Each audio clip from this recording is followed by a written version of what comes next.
Okay, Cynthia. Right. Hey, everyone. Thank you so much to joining us at Mind Power Meets Mystic with Michelle Walters, Mind Power, and me, Cinthia Varkevisser, Mystic. Today, we have the beautiful opportunity to speak with Tam V. Tam is a teacher, a healer, an artist, leading clients of all ages through personal and professional change using wit, wisdom, art, astrology, and energy psychology adventures. Her superpower is in simplifying change. She is the artist and lead writer of the collaborative, internationally read publication Energy Almanac, 52-week astrological insights and holistic resources, now in its fifth year.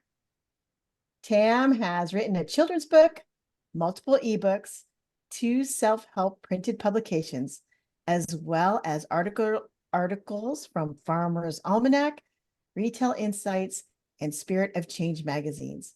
For more about Tam and her creations, we'll have you visit choosebigchange.com. But before we go any further, welcome, Tam. Thank you. Thanks so much. I'm so happy to be here on Mind Power Meets Mystic. Yes, we have lots of fun on Mind Power Meets Mystic.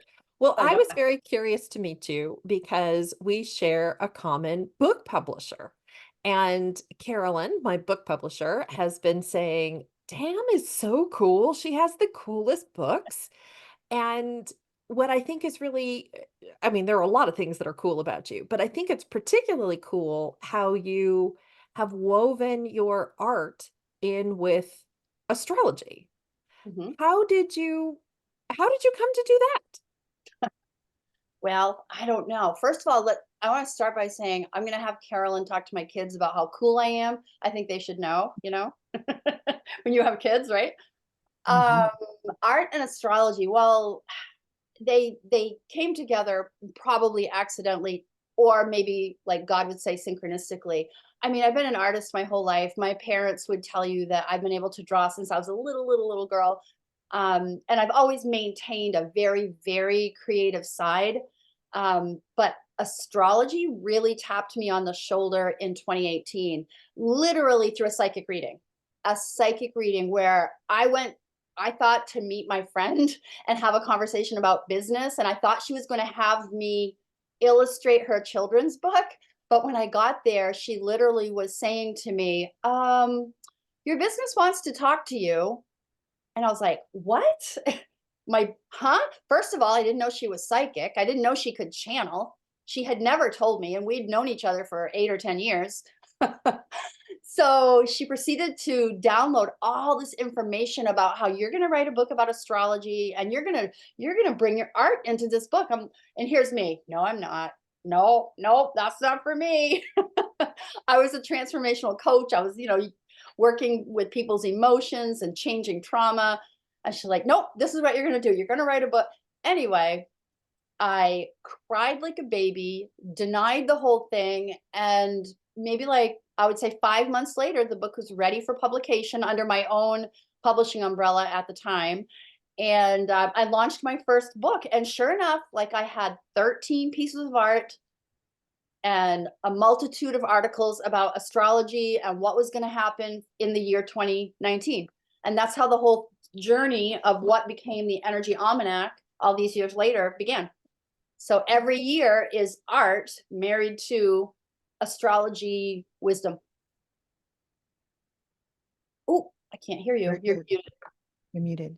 Had you been doing astrology like before 2018?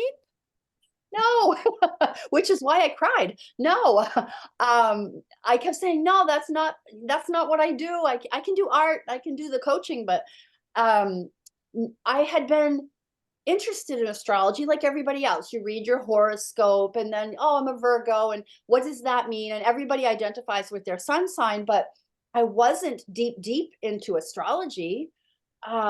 So it was such a departure for her to say, you're gonna actually write the book. I'm like, no, I'm not. I mean, I was white knuckling the whole thing. And then just God literally kept, I would say, throwing snowballs at me like, here, take this. This will prove to you that you're going to do this. Here, take this. And throwing things at me. And next thing you know, like I couldn't deny it.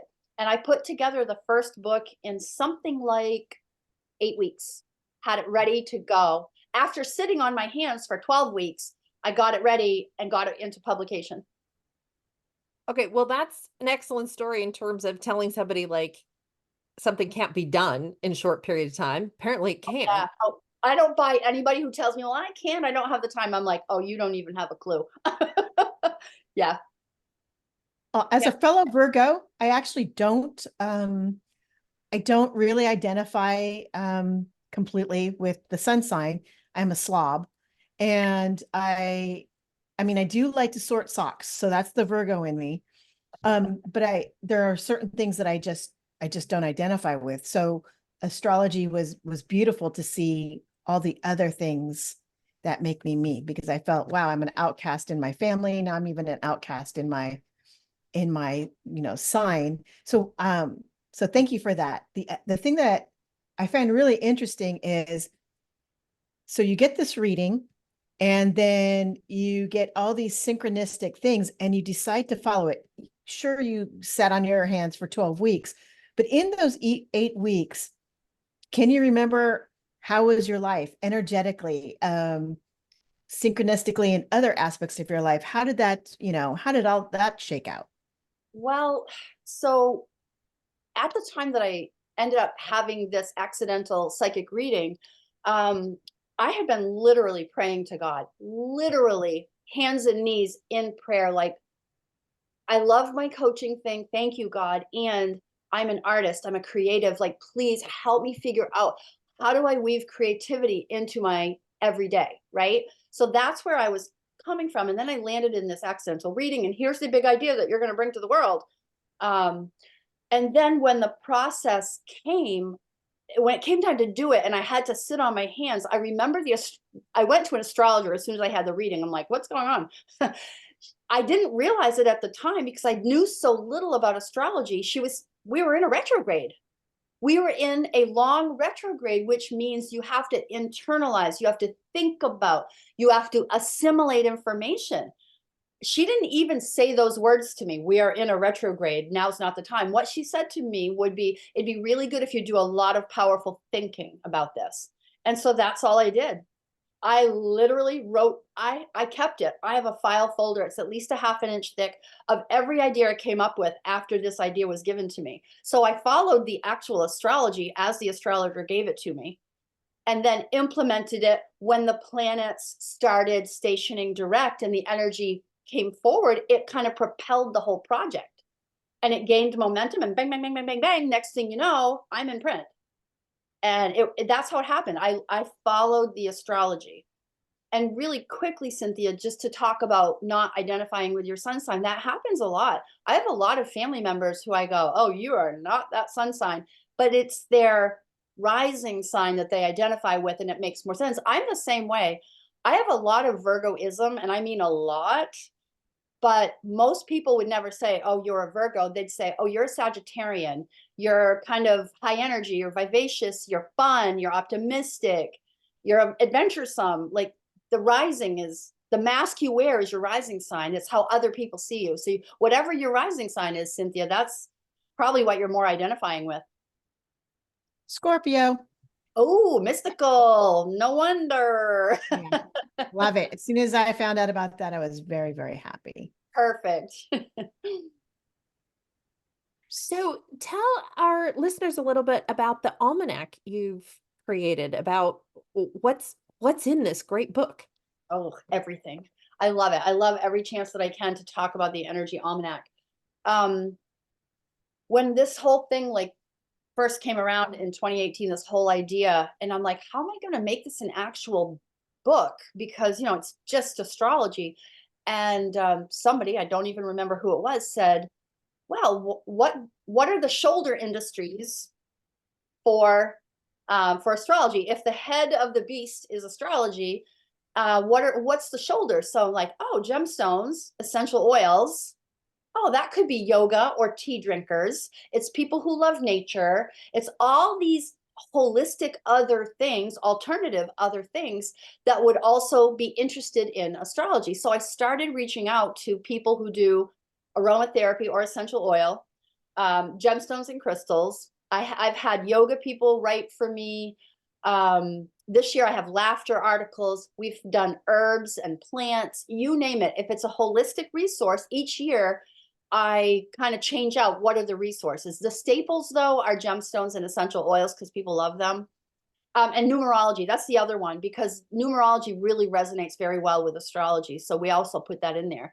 So every single week you get a beautiful illustration by me that, here's January. This one happens to be all of the months of 2024 are all birds, illustrations of birds. But every year I pick a different theme and work with it. So you get an illustrated page that is basic astrology. This week, do watch for financial opportunities. Do not jump too quickly. Based on astrology, everybody can work with astrology, right? When you put it that simple. A good Virgo knows how to simplify information. Cinthia, you listening? Yeah. So we give a simplified version of the month in the illustrated page, and then a literal paragraph, maybe between 200 and 400 words every week, that actually tell you sort of how to zig and how to zag. It's what's in the air for the week. I'm not telling you 29-degree Pluto sextile 4 degrees in the 3rd house. No, we're just telling you what's in the air and what you might notice and what to pay attention to. I love it. Yeah, it's what's not to love. I mean, an article at the end of January that says, carry a moonstone this month. Your intuition is on high alert in January 2024. Carry moonstone. And the scent for January is clary sage. So have some sage, whether it's a candle or an essential oil. Go find it and use it this month, and we tell you why. All the articles relate to the energy of the month. That's really cool. And that makes it simple enough that people could actually achieve it. Because I feel like on a lot of, there's plenty of resources out there where it's like, Yeah. oh, and then you need a spell, and then you need an affirmation, and you need a this, and you need a that. And if there's like too much stuff, you're gonna lose me. Right. And that's how I felt. That's why when this project came to me, I was like, no, like astrology is confusing. Straight up, it's confusing. Master astrologers can talk way over your head if you let them. And I didn't want to do that to people. I really didn't. So my goal is to speak in a way that's really friendly, really attainable, and really applicable. Take this and apply it to your life, meaning, hey, going to be a lot of anger in the air. Watch for road rage. Drive defensively this week. That's the way that I write inside the book. So that if you're just beginning to learn astrology, this is the way you learn it. Mars is highly active. Watch for road rage. Right? It's like astrology in 10 words or less. Yes. Oh, I think I should use that in my marketing. Yeah. But that's good because people can't remember more than about 5 or 7 words anyway. So Totally. Exactly. And my whole goal is to simplify. So do you think your signs, your Virgo, your Sagittarius, your whatever else, play into your success with this project? 100%. 100%. And I never would have known this 6 years ago, when in 2018, when this whole thing was born. I literally got an astrology reading so I could understand myself better. Like, why is God doing this to me? This is not fair. So I had an astrology reading, and she started telling me, well, I mean, your sun is in the 9th house of publishing. My Virgo-ness is in the house of publishing. I'm supposed to put my information out for public consumption. She says, oh, you have, oh, what is it? I think it's Mars in my 3rd house of communication. You have a hunger to communicate information. This is how you're wired. It might have been, yeah, Mars, I think, down in my 3rd house. Anyway, everything in my natal birth chart makes me exactly perfect to run the Energy Almanac. It was kind of mind-blowing. My moon is in the sign of Taurus, which is very earthy and very, very creative. In my sixth house of work, creative work in publishing and communicating. It all comes together. It makes up who I am in the that outlines how to be successful. That's what astrology can do for you. You can find out your opportunities and you can find out your hurdles. And knowledge is power. You apply that knowledge. Oh, my hurdle I'm going to bump up against is this. You see it coming, you jump the hurdle, right? That's how I see it. I I have find that fascinating. It was. I actually think it's fun. Michelle and I are also huge Batsy astrology fans. And so we get our calendar from Batsy, and it says, just like you're saying, this is a week to be reserved. This is a week to not sign contracts. This is a week to really work on relationships. So in my mind, going woo to woo is that you have also bridged the gap between Western astrology and Batsy astrology, which is super exciting to me and mind-blowing. Ooh. Because I haven't seen anybody else work that way. Have you, Michelle? Well, I haven't seen anybody who does stuff like Tam V, that's for sure. That is true as well. That is true as well. I also have that uniqueness written into my chart.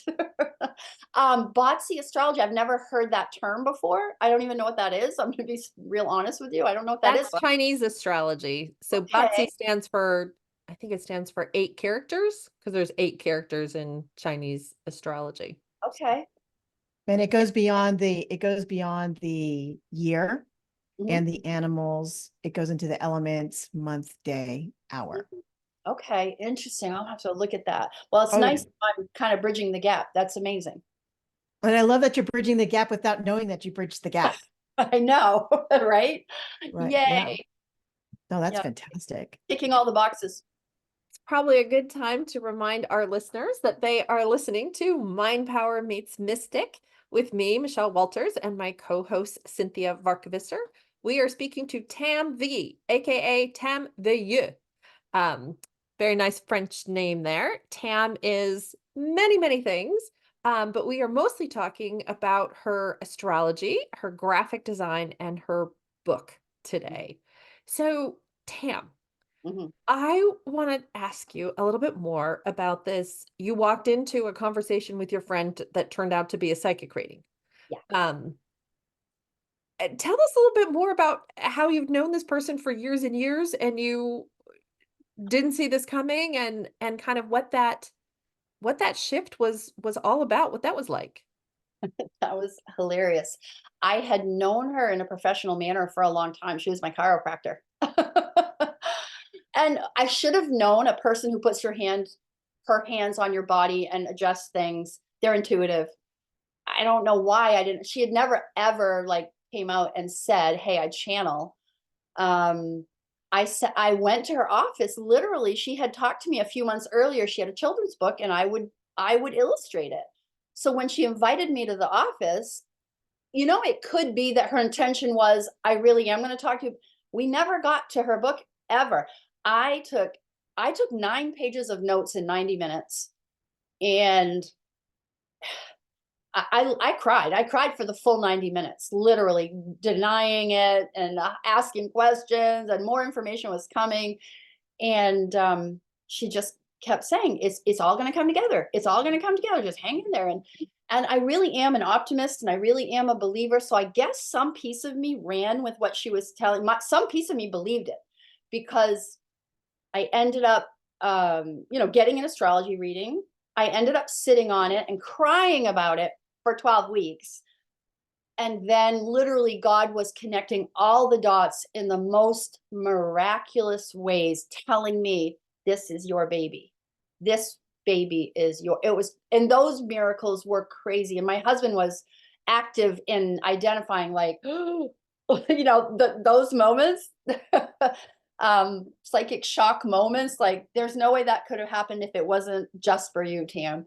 Those moments happened a lot. And so I really believe in following the energy. I really believe in listening to the whispers of God.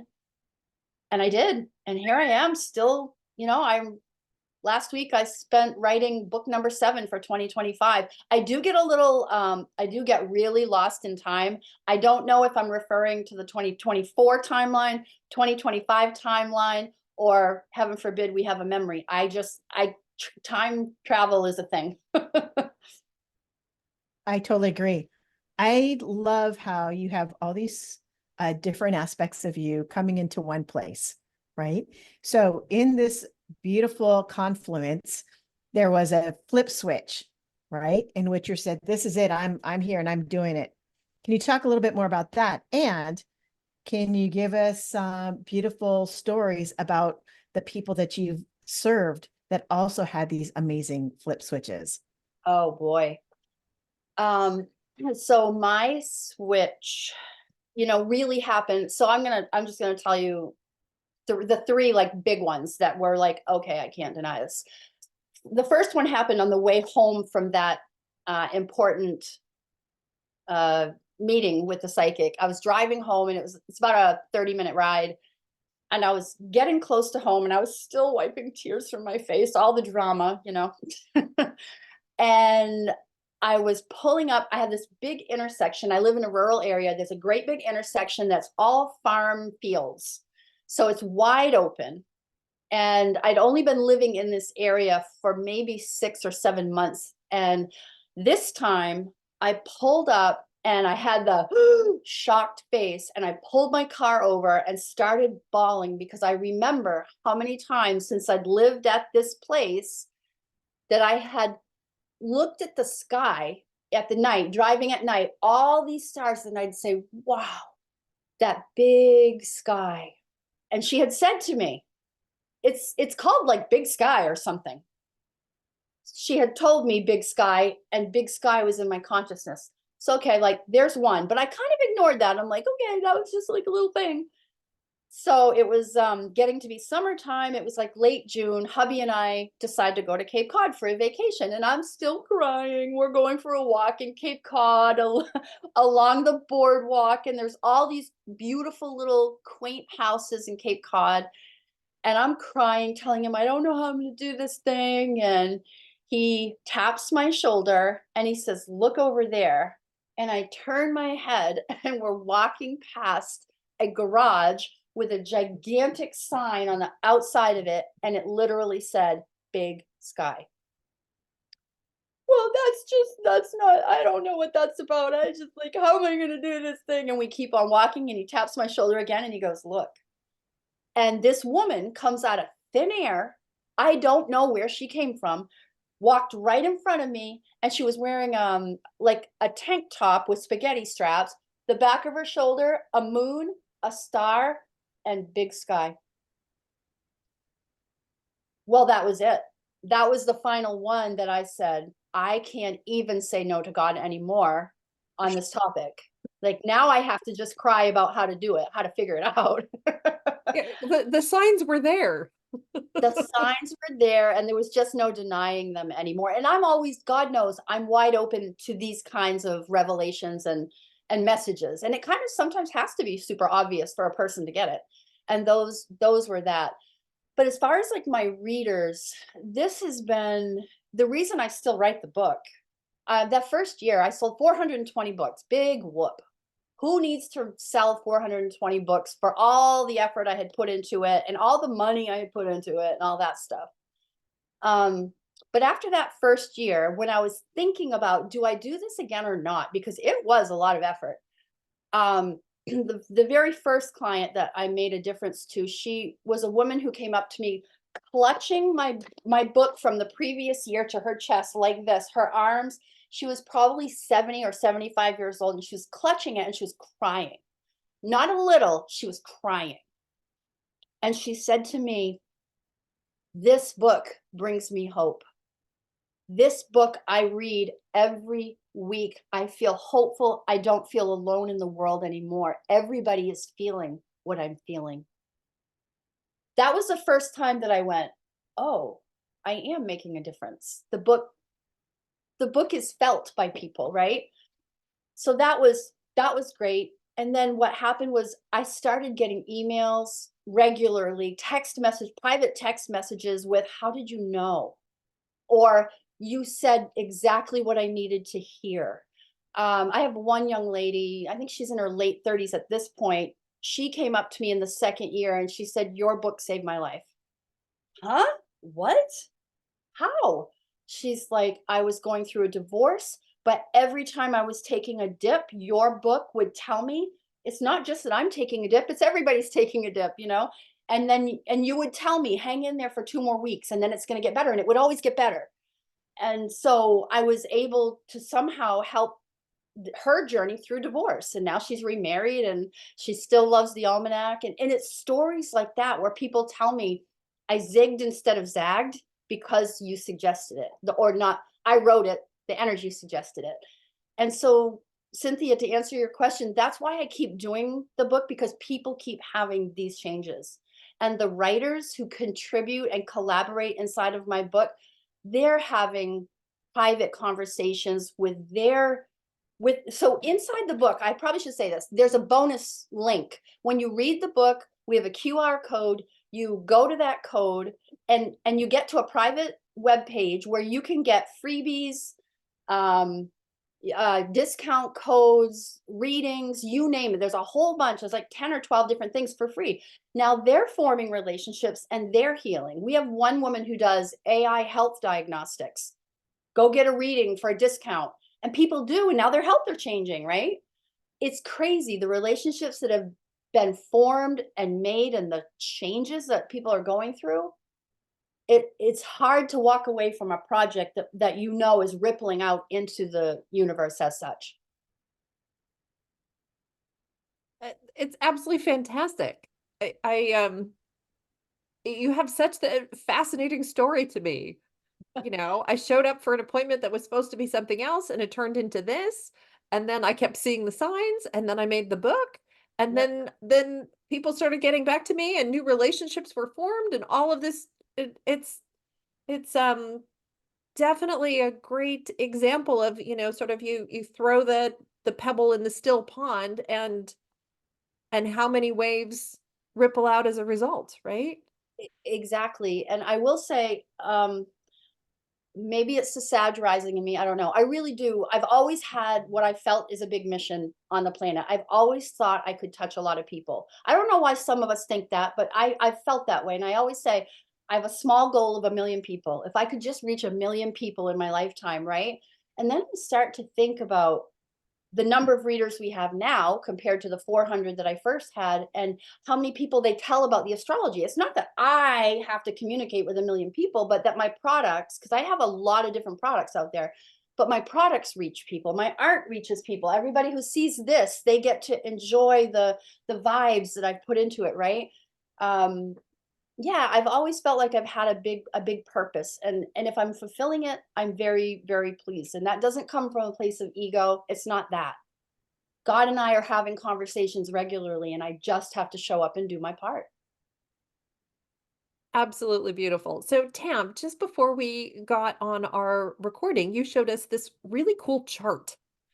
Why don't you tell us about your chart? I will. Oh my gosh, this is an art chart. Astro chart. Sorry, astro chart. So this is my astrology in a visual form. So I do these charts for people, and what it is what does it mean to be a 29-degree Virgo in the 9th house? Bang. What does it mean to have my Chiron in Aries in my 4th house? Bang. A visual that reminds me who I am and how to show up. Sometimes I forget that I'm a spiritual warrior. Sometimes I forget this. I'm a hidden master of practical spirituality, the Virgo in me, the practical spirituality. Um, there are days, like, let's be real. Business, being an entrepreneur is not a simple thing. And it's easy to get down. And if your checkbook this week isn't, in the 6 figures, what have I done wrong? I must be awful. I must not be good enough. And I'll sometimes stand in front of this chart and I'll remind myself, that's the way out. That's the way forward. Oh yeah, that was the hurdle I was going to bump up against. Oh, I have permission to be unique, right? This is my visual reminder. It's in my office. I keep it very close by to give myself permission to be me. My natal birth chart says this is who I am. So I do these for people. I sell astrology charts that are visual. That is so cool. I've Yeah. never seen anything like it, and it's Yeah, as a so visual much person, easier to understand.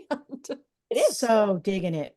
So Thank digging you. it. Thank you. I think everybody should have their art chart done because we need to be reminded we have unique qualities, and it's your sun, your moon, your Mars, it's your Uranus, it's all of those things, and it's easy to forget.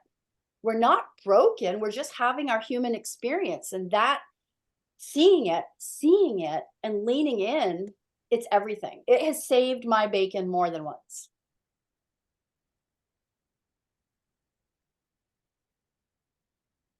I think you have pretty much answered every question I could ask until I've digested, which means that tomorrow I would probably call you up and ask for, ask another 5 hours worth of questions. It's just so fascinating, and how you put everything together. I'm always about the mishmash, right? Mishmash turning into something extraordinary. And I'm also really great at making soup, so I get the whole a that little of makes this, sense, a little of that. I right? love cooking. The Taurus in me loves cooking. Yeah, bringing a little of this. Art, alchemy, and astrology is really what I do, and a lot of the Energy Almanac has a lot of coaching inside of it because it's part of how I'm wired. I am going to offer you solid, practical advice in the spiritual world, practical spirituality. That's my gift, right? Um, Bringing all of the pieces together into one product called the Energy Almanac really has been a great gift in my life. And I'm happy to have been able to share it here on Mind Power Meets Mystic. Can you tell Well, us how we can get that? yeah, Yes. Well, it's really difficult. The energyalmanac.com. Yep. that's pretty basic. Theenergyalmanac.com. Yeah. Tam, thank you so much for appearing on our show today. We were just delighted to have you. Thank you. It's been fun telling my story. I appreciate you. Thank you. Bye. Bye.